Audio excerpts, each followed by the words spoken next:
The Salem Witch Trials, History versus Fiction by Abby Grace. Introduction. The Salem Witch Trials were a huge, controversial event that spread like wildfire through the United States. The event triggered a wave of novels and plays to be written about the people and riots that were experienced. As The Crucible demonstrates the fundamental elements of a great play, it also demonstrates an extremely accurate recount of the trials themselves. This proposition is demonstrated through the origin of the witch trials, the paranoia of the witch trials, and the spiritual hysteria, Miller's fictional account versus the historical fact. In Arthur Miller's The Crucible, the recount of the Salem witch trials was accurate and did justice to the event's history. What were the Salem witch trials? The Salem witch trials originated in Salem Village, Massachusetts in 1692. This was a dark age for American history. More than 200 people were accused of practicing witchcraft, and over 20 people were killed. A group of women were believed to worship the supernatural, and specifically in the devil practice of giving certain people human powers to harm others in return for loyalty.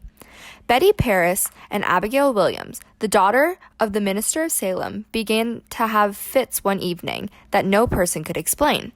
They began to throw fits, including random violent actions and uncontrollable outbursts of screaming. After, a local doctor diagnosed the girls with bewitchment, and other young girls began exhibiting similar symptoms. The punishments that the people were often faced with ended in death. In The Crucible, the characters face very similar punishments to real-life historical events. Quotes from The Crucible. Quote, "I don't compact with no devil." Miller, Act 1. Quote, "You will confess yourself, or I will take you out and whip you to death, Tituba." Miller, Act 1. Quote analysis.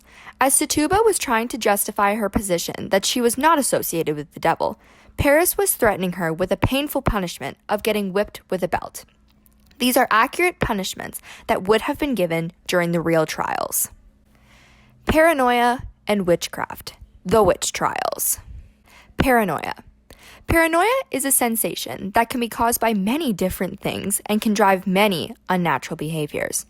Other unnatural behaviors that was exhibited during the trials and the play may have been caused by the suspected witchcraft that the women were allegedly practicing. The cause.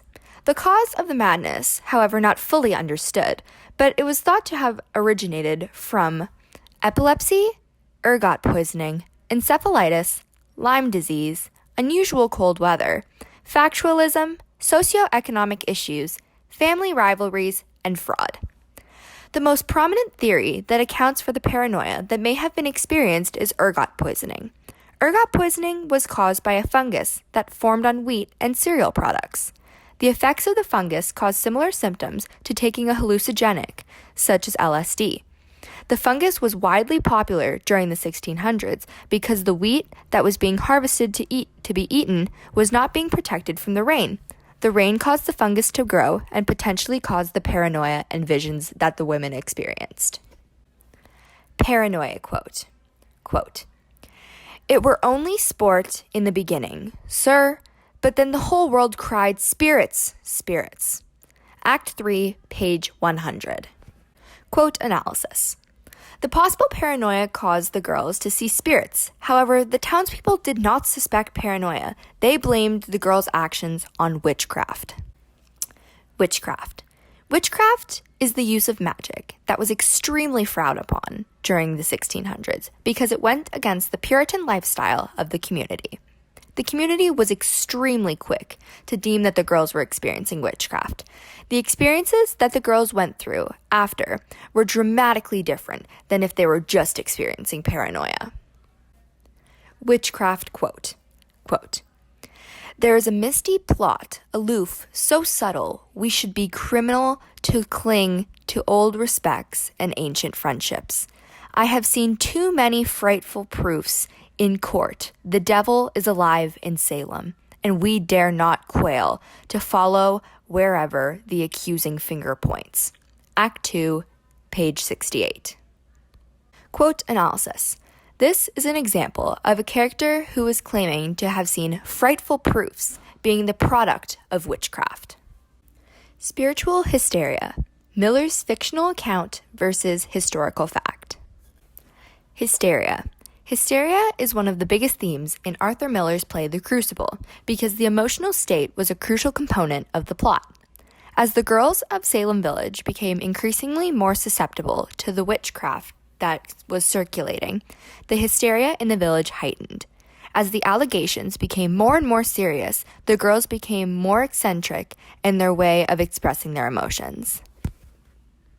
Hysteria quotes, quote, "I have no sense of it now. Miller, Act 3. Quote analysis. In reference to hysterical actions, when Deputy Governor Danforth and Judge Hathorne requested that Mary faint on command to prove that she could actually do it, and there were no loose spirits that prompted her before, she could not. She could not faint when she was asked because she was not suffering under the effects of hysteria that was promoted by Abigail's leadership. Real historical examples. The 3 witches that were being accused were brought to trial and questioned, even as their accusers exhibited hysteric behaviors such as spasms, contortions, screaming, and wraithing. As the hysteria spread through the village and through the rest of the state, a number of other citizens were also accused of witchcraft. Conclusion, resolution, and the demise of the trials. The end of the trials. Salem was and still is one of the most talked about towns because of its 1692 trials. However, as time went on, the high of the trials began to disintegrate. As 1692 transitioned into 1693, the mainstream hysteria began to die. The governor of the village ordered the trials to be over, as his own wife was accused of witchcraft. Over the years, 20 civilians were executed. One woman was pressed to death under a pile of rocks for refusing to testify. No person truly understood what happened in Salem. However, the experiences allowed us, as a society, to observe how religion and community deals with tragic events. Relation to modern day. Modern day connections. As seen through the communist hysteria of the 1950s, people refused to learn their lesson that mass control and dictation of individuals was wrong. The Red Scare was an event that triggered Americans to go back to their hysteric ways. And that's the end of the presentation. Thank you for listening, and I hope that you learned something about the Salem witch trials and how they can be directly compared to Arthur Miller's The Crucible.